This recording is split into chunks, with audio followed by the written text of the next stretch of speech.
நம்மக்கிட்ட ஒருத்தன் தப்பாக நடந்துக்கிட்டானா உடனே நாம் என்ன செய்வோம்? கையை ஓங்கிட்டு அவனை அடிக்க போவோம். நாம் அவங்ககிட்ட அவனை விட ஒரு படி மேலாக தப்பாக நடந்துக்குவோம். ஆனால் பெரியவங்கள்லாம் அப்படி நடந்துக்கிறது இல்லை. இன்னா செய்தாரை ஒருத்தல் அவர் நாண நன்னயம் செய்து விடல் அப்படின்னு வள்ளுவர் சொல்லியிருக்கார் இல்லையா?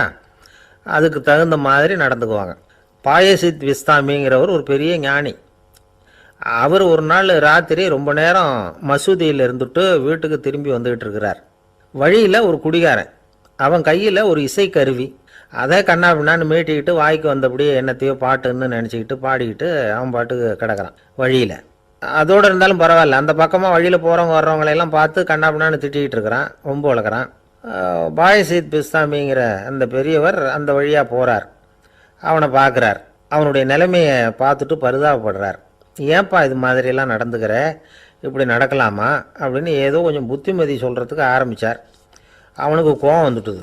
கையில் வச்சுருந்த வாத்திய கருவி அதால் ஓங்கி அந்த பெரியவர் தலையில் ஒரு அடி கொடுத்தான். ரத்த காயம் ஏற்பட்டு போச்சு. அவன் கையில் இருந்த இசைக்கருவியும் அடித்த வேகத்தில் ரெண்டாக உடஞ்சி போச்சு. அவ்வளோ வேகமாக அடிச்சிருக்கான். இவ்வளவு தூரத்துக்கு நடந்து போச்சுல்ல, அந்த மாபெரும் ஞானி வாயை திறந்து ஒரு வார்த்தை கூட பேசலை. பேசாமல் தலையை பிடிச்சிக்கிட்டு அவர் பாட்டுக்கு போயிட்டார். மறுநாள் அந்த பெரியவர் என்ன பண்ணார் தெரியுமா? கொஞ்சம் இனிப்பு பண்டங்கள், கொஞ்சம் பணம், இது ரெண்டையும் ஒரு ஆள் மூலமாக அனுப்பி வச்சார் அந்த குடிகாரனுக்கு. அவனுக்கு ஒன்றும் புரியல. என்ன விவரம்னு விசாரித்தான். வந்த ஆள் ஒரு கடுதாசியை நீட்டினான். அதில் விவரம் இருந்தது. ஞானி எழுதியிருக்கிறார், இதை பார்ப்பா, உங்களுடைய இசைக்கருவி உடையறதுக்கு என்னுடைய தலை காரணமாக ஆயிட்டுது.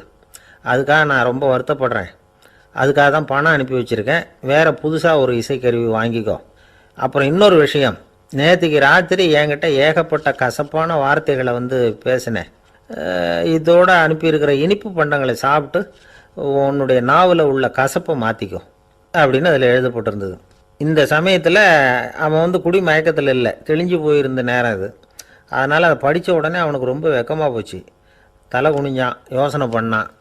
கொஞ்ச நேரத்தில் தன்னுடைய நண்பர்கள் சில பேரையும் கூப்பிட்டுக்கிட்டு நேராக அந்த ஞானி இருக்கிற இடத்துக்கு ஓடினான். அவர் காலில் விழுந்தான். அவர்கிட்ட மன்னிப்பு கேட்டுக்கிட்டான்.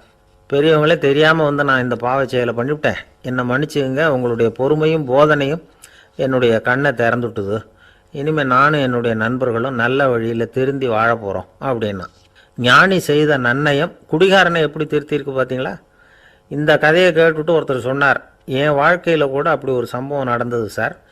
நானும் ஒரு நாள் ராத்திரி ஓவராக குடிச்சிட்டு ஒரு கிட்டாரை வாசிச்சுக்கிட்டு கண்ணாபின்னான்னு உளறிக்கிட்டு திட்டிக்கிட்டு இருந்தேன்.